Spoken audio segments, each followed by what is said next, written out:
Hello, and thank you for joining us for another episode of the Cybersecurity podcast. I am your host, Claudio Popa. In the background, silently, is Stephen Hurley, who is the founder of the VoiceEd Radio, and he's enabling this unique podcast to make its way to your ears.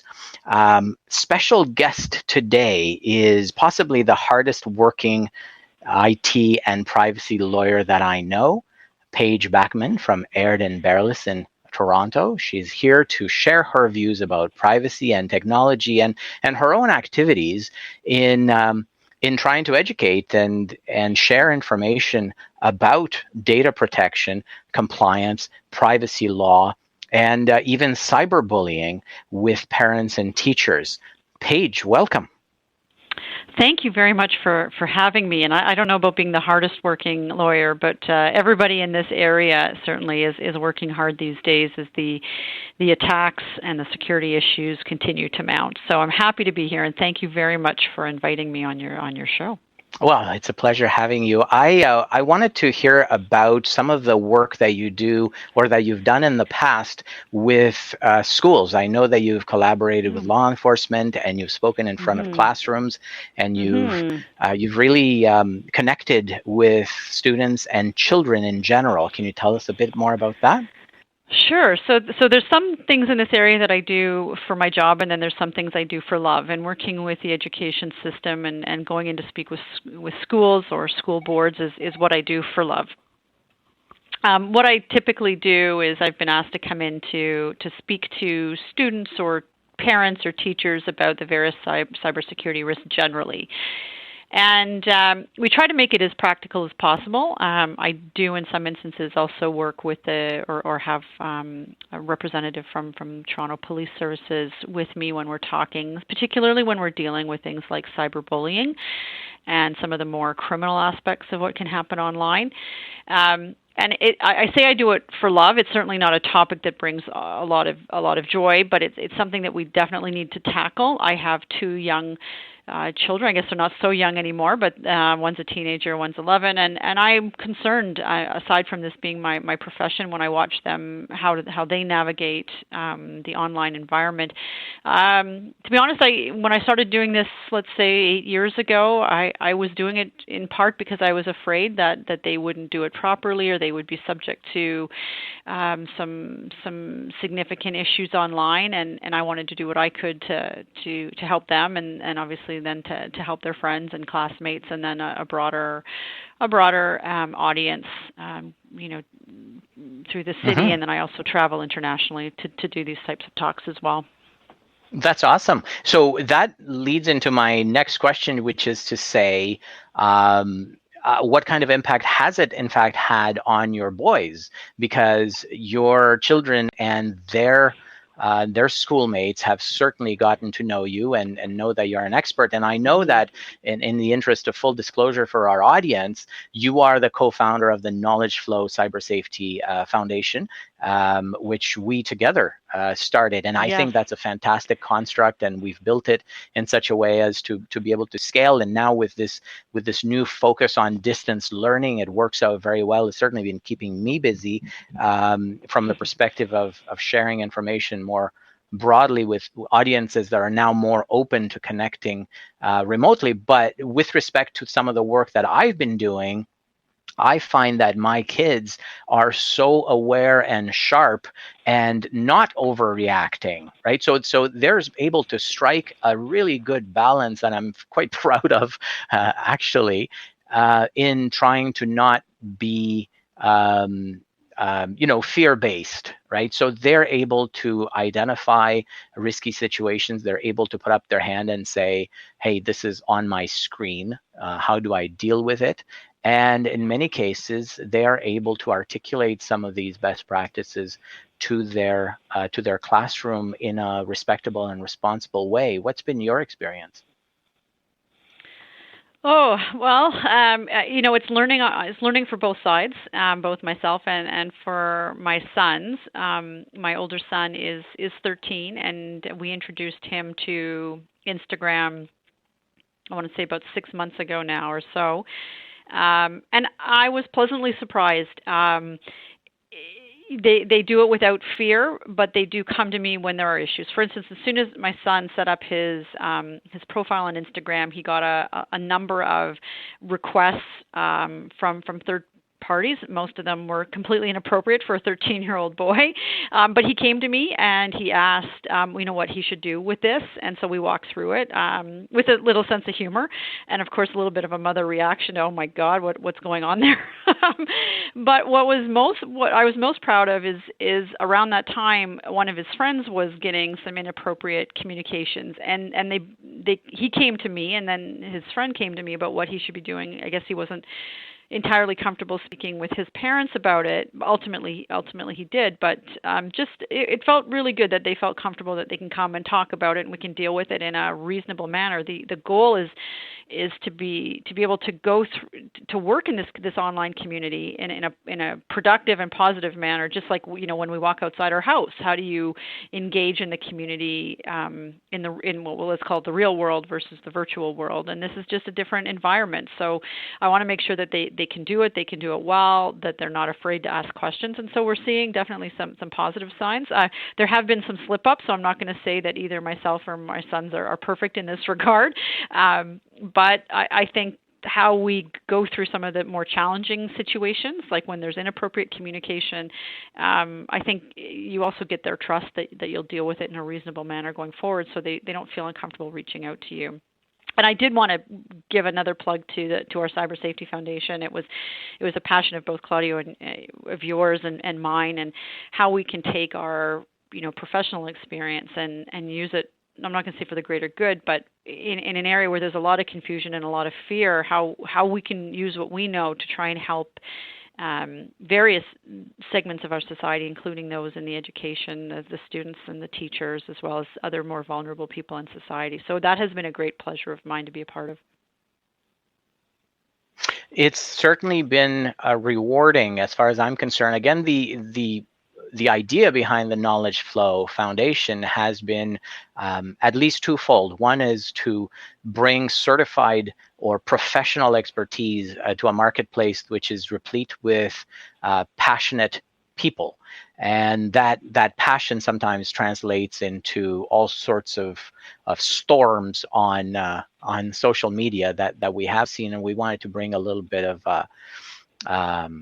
standardized advice that's not dry to the public, and we constantly struggle with that, but we do try to be balanced with respect to providing privacy advice and not sounding preachy and not sounding fear-based, which is our second mandate, to not use fear to get our message across, because fear is not a good idea, and also fear would prevent us from presenting other programs that we manage to fit within this general term of cyber safety, which is to say the responsible use of the internet, and how can these digital natives be productive users of the internet rather than just constantly be wary and afraid and thinking of what could go wrong. Well, so we're doing a lot of work in creating that kind of content and disseminating it, and we're seeing that teachers themselves are welcoming it as well. So I've had really good conversations with teachers that are both strangers to me, but within the larger community, as well as my kids' teachers. Have you had good feedback from teachers, and have you been able to fine-tune your message according to the challenges that they've articulated? So it's an interesting question that you raise, and I think it's a good one. I think that the teachers are very interested in learning more about this area, and some of them are very knowledgeable, and many of them struggle, just like we are in the rest of society. Some are more knowledgeable than others. I do find that the teachers don't necessarily engage on this particular topic with a particular parent. I think that they engage more with their principal or school board on this topic rather than with the parents of the students directly. I do feel my experience, and this is just anecdotal experience, is that the teachers will just use whatever apps, and I love online learning to a great extent, but teachers will just use apps because it's easy, and they find it's easier to use and that sort of thing. But my experience is that there's not really a lot of communication or thought about, well, why are we using this particular app and what are the risks? And I want to bring that full circle. I don't necessarily think that that's the teacher's responsibility to do that analysis. I think that there should be experts working with the teachers to give them the tools for finding a fast, efficient, effective app that's also safe and protective of our children. And they're out there, but it does require somebody or a group of people dedicated to giving that advice to the teachers so that they're just not picking things off the internet and asking our kids to sign up to them. So one of the philosophies that I embrace from the security world is that as soon as you are notified of a potential situation or an actual tangible risk, then there is some accountability on your part if, in fact, you are the last mile, in this case, to the student.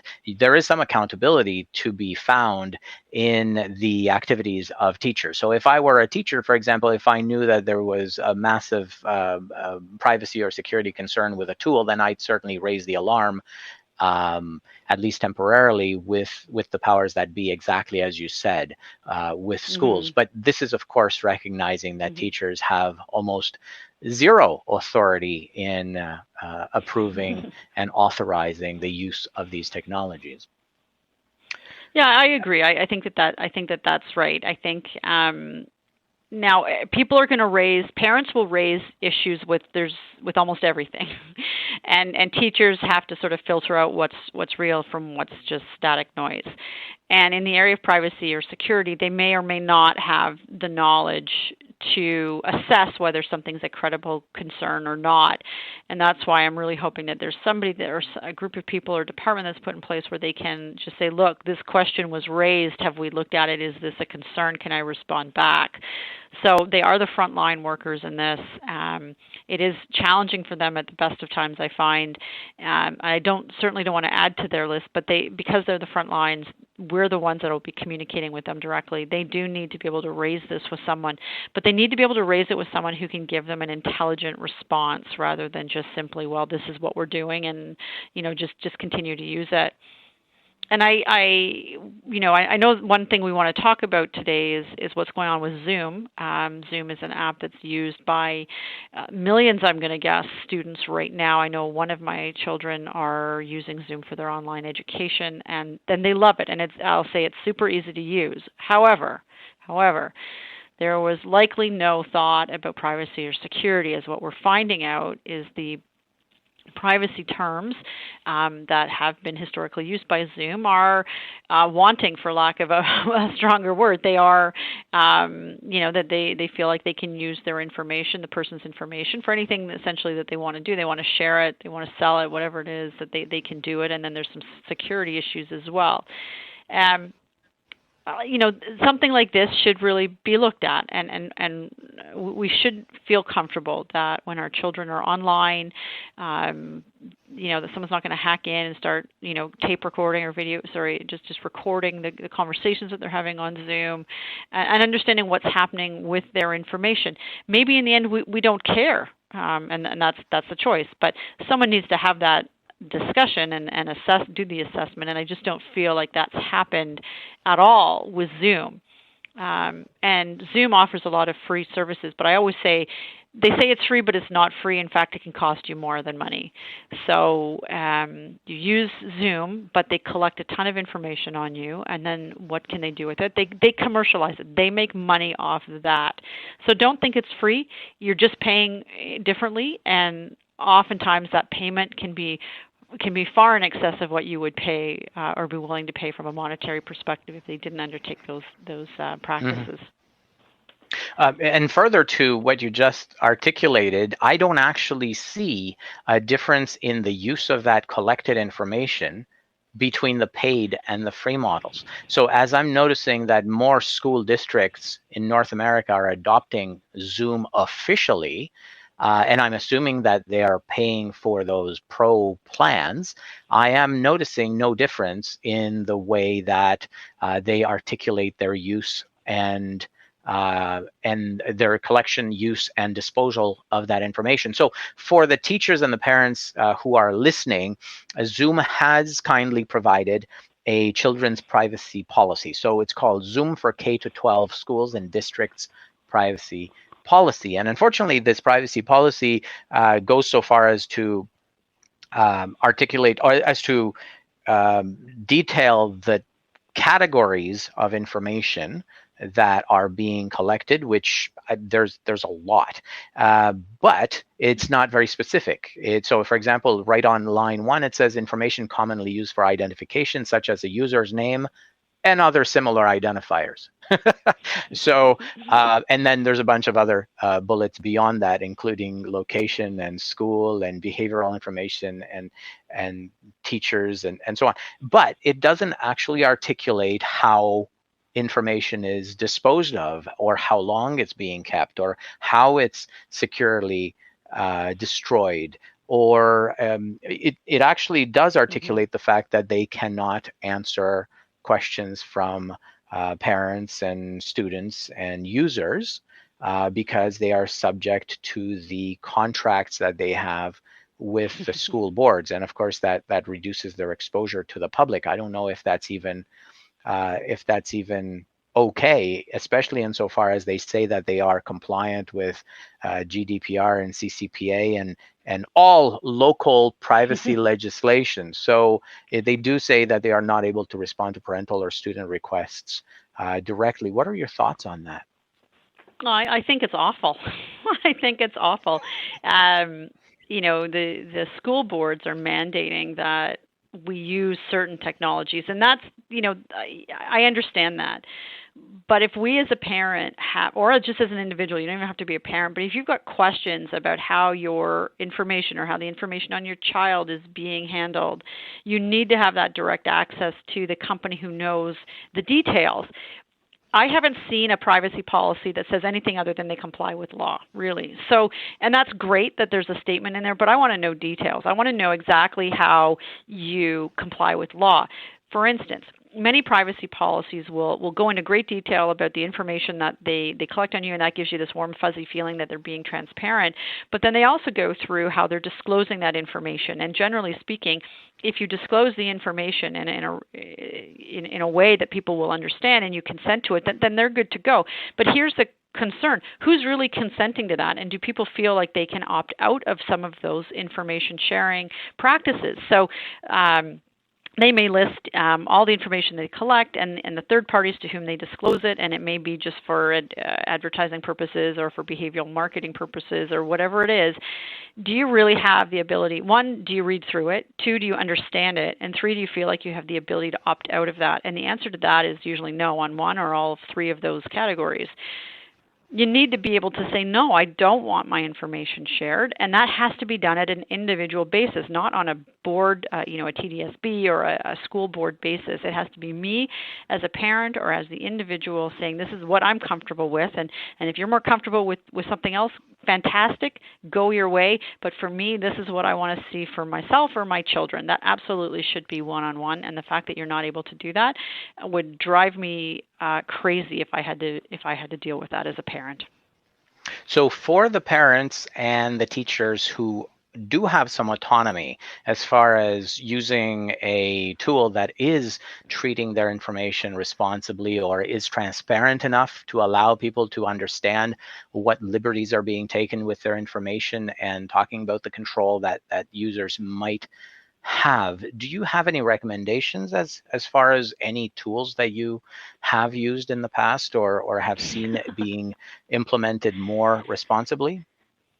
Unfortunately, not really. No, I'm seeing what my children are being subject to, and most of them are Google based. And other platforms which are very easy to use and very user friendly, and I commend that.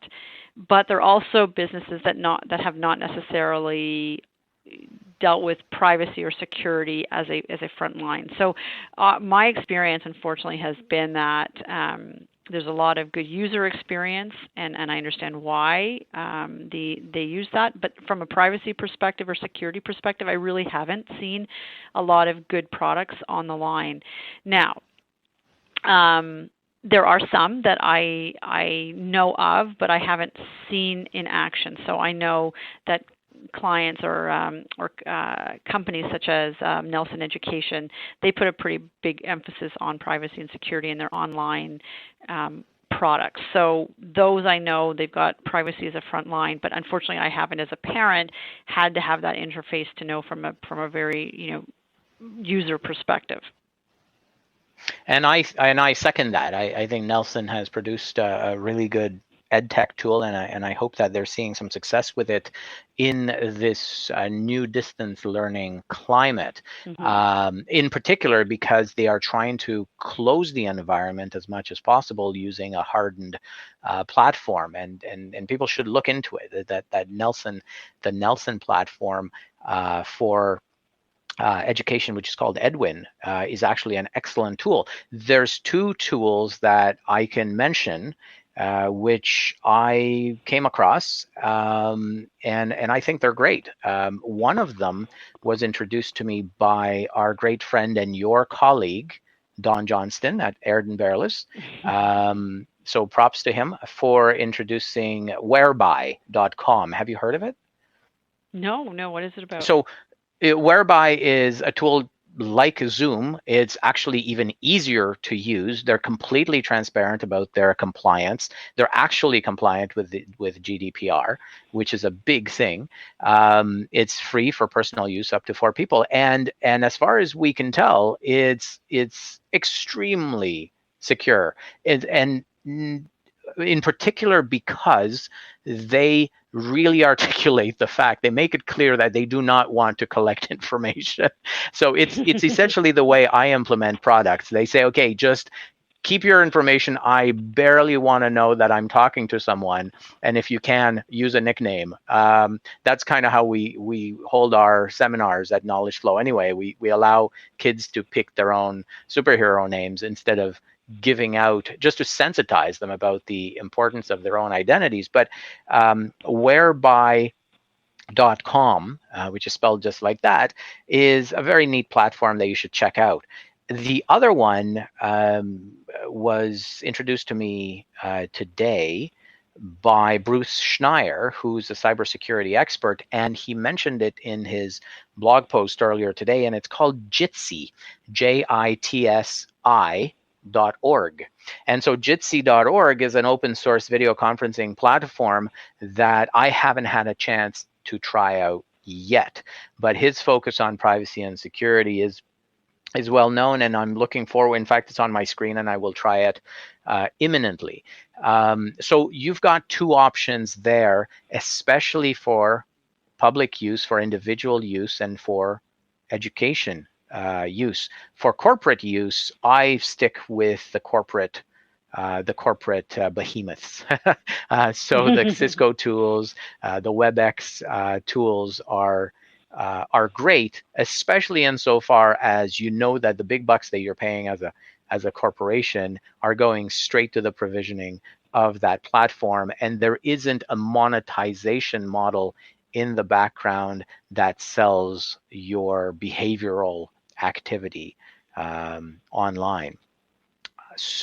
Yeah, I think those yeah. are all good. They're all good. I think any platform which encourages the pseudo-anonymization or anonymization of the data up front is really a great way to go. So perhaps the children can be assigned their student number, and that's what they're logging in, and really that can only be linked back by the teacher and not the company. Anything like that at the front end would give me far more comfort than generally what happens where you log in with your name and your grade and some other information, and then it's all aggregated. So the front end that you mentioned, I think, is key here, because a lot of people have said, look, we realize that there might be some concerns, but this tool is just so convenient, and we haven't really seen any problems with it. It's not infecting our systems in a way that we can tell. It's not stealing our passwords as far as we can tell. We're not really feeling the pain of this. So really what the company has done is it's really exploded in popularity by virtue of apparently having no competition. But really the biggest issue that I'm seeing is there's no frame of reference for people to see the difference in privacy respectful advices, in privacy enhancing practices, I should say. So those privacy enhancing practices that are articulated by whereby.com, I encourage you to have a look at, because they're very transparent and they literally talk to you about how a video conferencing platform should be operated. Now, of course, priorities are different from one company to the other. So just because the publicly facing tool is apparently delivering a service, it doesn't mean that their back-end business model is the same. So they're two different companies altogether. But Bruce Schneier did identify additional concerns related to the fact that Zoom is essentially a Chinese company. It owns 3 companies in China and employs 700 people there. So he did sound the alarm about the fact that there might be government pressure on this data aggregator to perhaps share some of that information in ways that are not transparent to the user. From the perspective of people who have concerns about the use of Zoom in Canada, what do you think people can do, Paige? Well, I think, like everything, you want to be aware of the issue. You want to understand what the issue is, and you want to be able to make the decision whether or not you're comfortable with it. Now, the reality is, and it's one thing for you and I to talk and to discuss this theoretically, but the reality is that there's never going to be a situation where one parent, or it's going to be rare for one parent to say, look, I don't want my kid using this, I don't feel it's safe, and then for the school to say, oh, okay, well, we're going to use something else. So what you want to do is you want to be educated. You want to make sure that the parent group is educated on the positives and the benefits, and maybe the positives outweigh the benefits, and maybe there is some risk here, but everybody's on side with that, and they're gonna push forward with it. But right now, people are just, and I don't mean just right now in the current environment we're in, where everybody's almost in a reactionary and just do whatever you can to kind of get through the next couple months. But generally speaking, people are not aware of the issue. They've got so many issues, otherwise to deal with it. Whether or not something is privacy compliant or privacy biased or secured is really not something that they can shoulder. I encourage them to get knowledgeable. I encourage parents to be knowledgeable and to speak up. But I would say that the onus should be on a school board to vet, to have standards that that reasonable standards when it comes to privacy and security for any app that they're asking their children to use, and then that should be okay. Someone with knowledge has vetted it. They believe that it's privacy biased, that it's got sufficient security, and that it will work well in the classroom, and then roll it out. Right now, I just really don't feel like that's the way, and everybody's just trying to react. And it's not a good feeling to be in when we're just all just doing what we can to kind of get through the next little while. So I would like some thought. I would like some resources put at that end, so that the teachers, when they're asked questions, they can say, well, this is the FAQ that was rolled out for this product, or if you've got more specific questions, here's the person you should reach out to and see if you're comfortable. That's never going to satisfy everybody, but I think that that's probably where the onus should be, rather than on the individual teacher. Should be only a gateway for asking questions, but they shouldn't necessarily have the onus of trying to figure it out on their own. It's too much for any one person to really deal with. I agree. And thank you very much for both your personal and professional perspectives. Paige, we would love to have you back on someday. I think we're going to wrap up our episode number 8 right here. And as we're all trying to make our way through this new status quo and this new normal of working remotely, we do have to balance the usefulness and convenience of these tools with the privacy and security protection that they offer. So thank you very much for joining us, and we'll see you next week for another episode of Cybersecured Podcast.